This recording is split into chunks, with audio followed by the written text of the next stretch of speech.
नमस्कार दोस्तों, आपका एक बार फिर से स्वागत है आपके अपने YouTube चैनल YKB न्यूज़ पर। दोस्तों आज हम आपके लिए पश्चिम बंगाल विधानसभा चुनाव 2021 का सबसे बड़ा और सबसे ताज़ा ओपिनियन पोल लेकर आए हैं।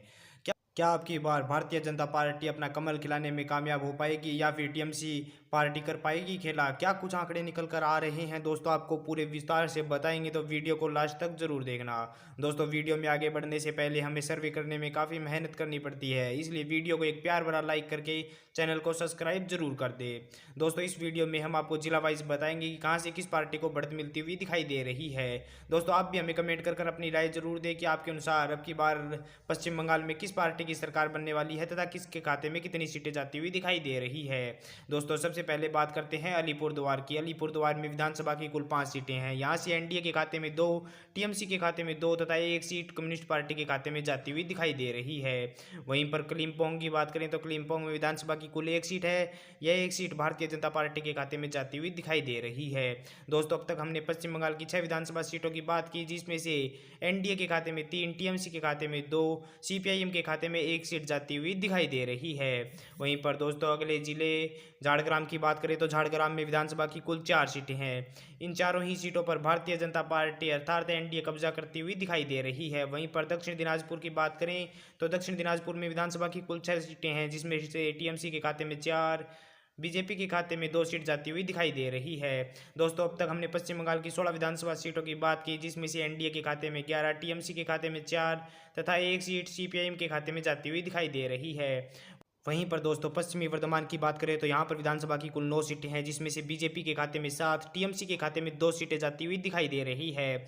वहीं पर दोस्तों हुगली की बात कर ले तो हुगली में विधानसभा की कुल 18 सीटें हैं, जिसमें से बीजेपी के खाते में 10, टीएमसी के खाते में 6 तथा महागठबंधन के खाते में 2 सीटें जाती हुई दिखाई दे रही है। दोस्तों अब तक हमने पश्चिम बंगाल की 43 विधानसभा सीटों की बात की, जिसमें से बीजेपी के खाते में 28, टीएमसी के खाते में 12, महागठबंधन के खाते में 3 सीटें जाती हुई दिखाई दे रही है। वहीं पर दोस्तों हावड़ा की बात कर ले तो हावड़ा में विधानसभा की कुल 17 सीटें हैं, जिसमें से बीजेपी के खाते में 12, टीएमसी के खाते में 2, महागठबंधन के खाते में 2 तथा 1 सीट अन्य के खाते में जा रही है। वहीं पर वर्धमान की 16 विधानसभा सीटों की बात करें तो यहाँ पर बीजेपी के खाते में 11, टीएमसी के खाते में 4 तथा 1 सीट कम्युनिस्ट पार्टी के खाते में जा रही है।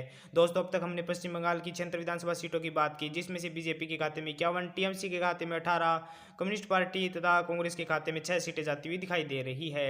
वहीं पर मुर्शिदाबाद की बात करें तो मुर्शिदाबाद में विधानसभा की कुल 22 सीटें हैं, जिसमें से बीजेपी के खाते में 4, टीएमसी के खाते में 15 तथा 3 की सीटें महागठबंधन के खाते में जा रही है। वहीं पर मालदह की बात करें तो मालदह में विधानसभा की कुल 12 सीटें हैं, जिसमें से बीजेपी के खाते में 5, टीएमसी के खाते में 6 तथा 1 सीट महागठबंधन के खाते में जा रही है। दोस्तों अब तक हमने पश्चिम बंगाल की 110 विधानसभा सीटों की बात की, जिसमें से बीजेपी के खाते में 7, टीएमसी के खाते में 39 तथा महागठबंधन के खाते में 10 सीटें जा रही है। वहीं पर बीरभूम की बात करें तो बीरभूम में विधानसभा की कुल 11 सीटें हैं, जिसमें से बीजेपी के खाते में 10, टीएमसी के खाते में 1 सीट जा रही है।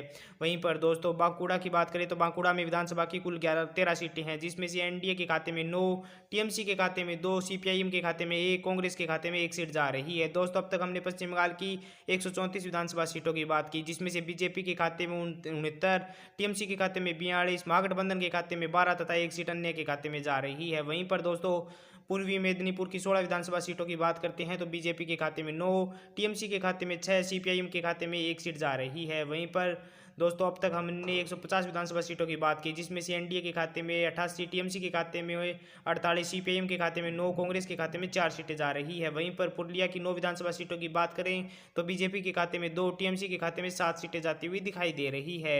वहीं पर दोस्तों अगले जिले उत्तर 24 परगना की 33 विधानसभा सीटों की बात करते हैं तो बीजेपी के खाते में 18, टीएमसी के खाते में 33, सीपीआईएम के खाते में 1, कांग्रेस के खाते में 1 सीट जाती हुई दिखाई दे रही है। दोस्तों अब तक हमने पश्चिम बंगाल की 192 विधानसभा सीटों की बात की, जिसमें से बीजेपी के खाते में 108, टीएमसी के खाते में 68, सीपीआईएम के खाते में 10, कांग्रेस के खाते में 5 सीट जा रही है।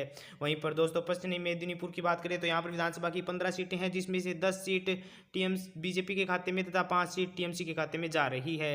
वहीं पर दोस्तों नादिया की 15 विधानसभा सीटों की बात करते हैं तो यहाँ से भारतीय जनता पार्टी के खाते में 1, टीएमसी के खाते में 13, सीपीआईएम के खाते में 1 सीट जाती हुई दिखाई दे रही है। दोस्तों अब तक हमने पश्चिम बंगाल की 222 विधानसभा सीटों की बात की, जिसमें से एनडीए के खाते में 119, टीएमसी के खाते में 86, सीपीआईएम के खाते में 11, कांग्रेस के खाते में 5 सीट जा रही है। वहीं पर दोस्तों दार्जिलिंग की बात कर लें तो दार्जिलिंग में विधानसभा की कुल 5 सीटें हैं। इन 5 ही सीटों पर भारतीय जनता पार्टी का कब्जा होता हुआ दिखाई दे रहा है।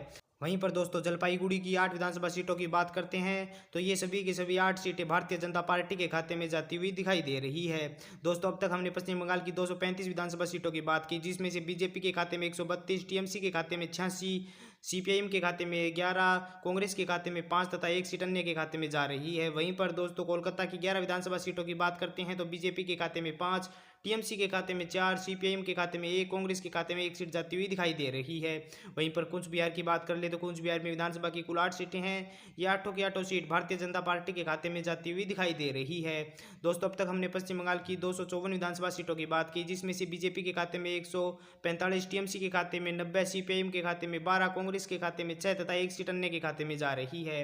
वहीं पर दोस्तों उत्तर दिनाजपुर की 9 विधानसभा सीटों की बात करते हैं तो बीजेपी के खाते में 7 सीट तथा टीएमसी के खाते में 2 सीट जाती हुई दिखाई दे रही है। वहीं पर दक्षिण 24 परगना की बात कर ले तो दक्षिण 24 परगना में विधानसभा की कुल 31 सीटें हैं, जिसमें से बीजेपी के खाते में 15, टीएमसी के खाते में 14, सीपीआईएम के खाते में 1, कांग्रेस के खाते में 1 सीट जाती हुई दिखाई दे रही है। दोस्तों अब तक हमने पश्चिम बंगाल की सभी 294 विधानसभा सीटों की बात की। दोस्तों हमारे ओपिनियन पोल के अनुसार अब की बार पश्चिम बंगाल में भारतीय जनता पार्टी की सरकार बनती हुई दिखाई दे रही है। भारतीय जनता पार्टी के खाते में 168 सीटें जाती हुई दिखाई दे रही है। वहीं पर ममता बनर्जी की पार्टी टीएमसी के खाते में 105 सीट, महागठबंधन के खाते में 20 तथा एक सीट अन्य के खाते में जाती हुई दिखाई दे रही है।